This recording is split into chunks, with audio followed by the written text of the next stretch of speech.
কি হয়েছে আঙ্কেল? বাবার আসলে যে বিজনেসটা ছিল, বাবা সেখানে অনেক টাকা ইনভেস্ট করে ফেলে। তারপর যখন লস হয়, আস্তে আস্তে বাবা মেন্টালি অ্যান্ড ফিজিক্যালি সিক হয়ে পড়ে।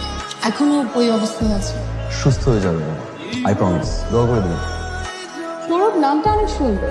সৌরভ নামের অর্থ হচ্ছে ঘাম, সুন্দর ঘাম। দীপা নামটাও কিন্তু খারাপ না। দীপা নামের অর্থ হচ্ছে বন্ধুত্ব করা।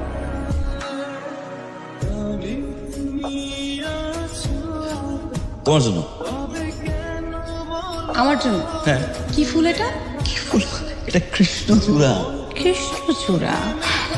তো কৃষ্ণচূড়া ফুল দিয়ে আমি কি করব? কৃষ্ণচূড়া ফুল দিয়ে কি করে? আচ্ছা, কি করে? সবাই বলে ফুল নাকি গাছেই সুন্দর। আমার কি মনে হয় জানো, ফুল সুন্দর তোমার চুলে।